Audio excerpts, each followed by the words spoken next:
Hi.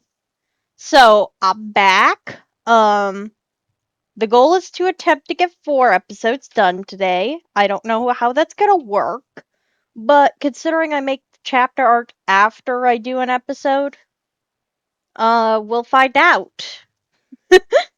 I am trying the same type of mic thing I did in my little 100 subscriber special. If you haven't gone and seen that, it's mainly just me and Onyx chatting a bit. I do have another Minecraft video to post, so if you want to just watch me and Onyx playing Minecraft, then that will be up probably today. I don't know. I don't remember how many videos YouTube lets you before it gets mad at you for posting too much. I want to say it's 4, but that doesn't make much sense. So I think it's 5 or 6. I may have to Google this. Or, well, not Google it. I don't have Google anymore. Brave it, lion it. So what's a good thing? Duck it. I don't have duck duck go, but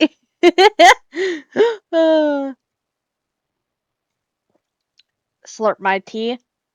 Anyway, this is chapter 9 of Black Cats Are Bad Luck and So Are You, Kid by Holly.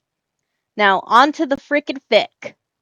Izuku woke to his teacher lightly shaking him awake. He sat up and yawned, stretching and shaking himself off. The man above him chuckled. Hey, kiddo, you got a call with your mom. Zuko looked up at him and waved his tail happily. The man picked him up and brought him to the kitchen counter, where he set him down in front of his computer, opening up to a video calling page. The man looked down at him and pat his back gently. You ready? Zuko nodded, and the man reached over and pressed the join button. It opened up to a page where he saw his mother, Detective Sukachi, and Principal Nezu. Once they joined, their conversation stopped, and his mother leaned closer to the screen and called out, Azuku, my baby!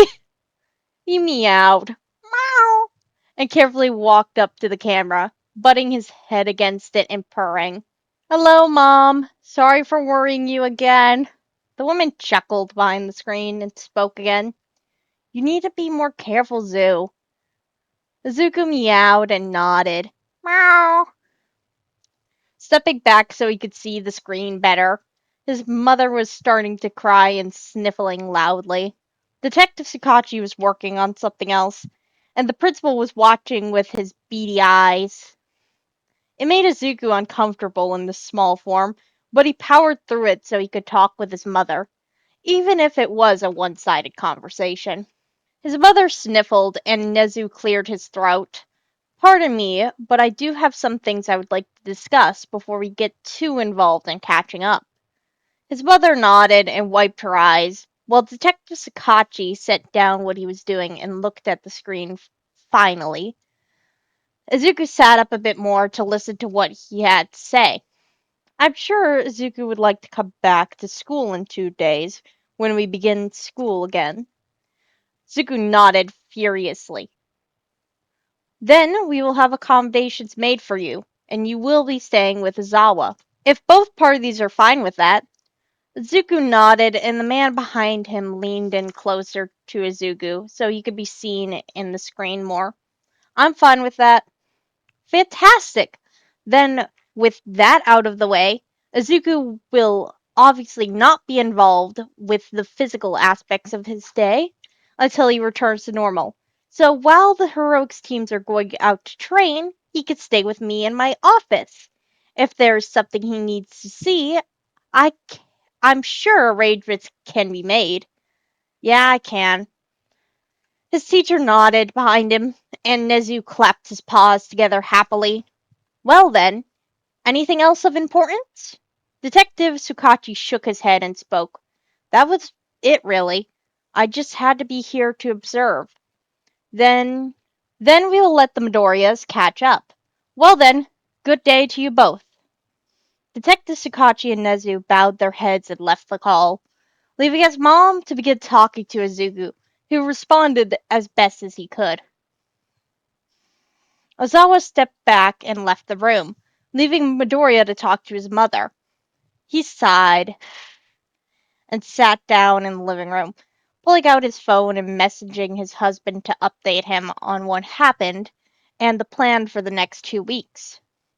The man did not respond, so Awa assumed they were either shopping or eating. In either case, Azawa was exhausted. He laid on the couch and closed his eyes, though a pathetic, long, and loud meow broke from his slumber. Meow!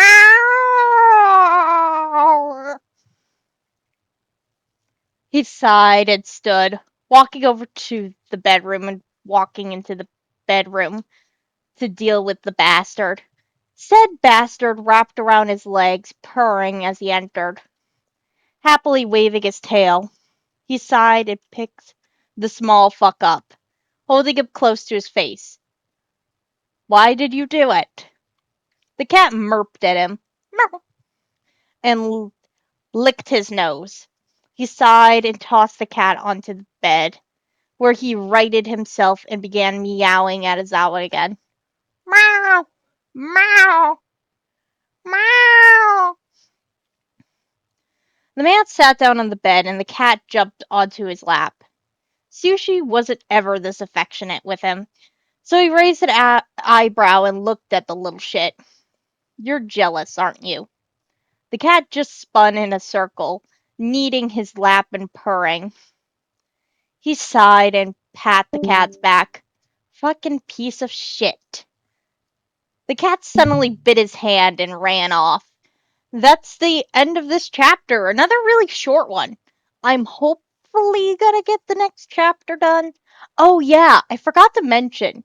I actually did finally get that bathroom done. You know, the one I was complaining about for like 4 days. It took me like 20 minutes. I was being such a drama queen over something that took me 20 minutes. I'm a little bit embarrassed at myself. Anyway, other than my really crooked line on the thing, because I tried a tool I never used before, I think that's it for this chapter.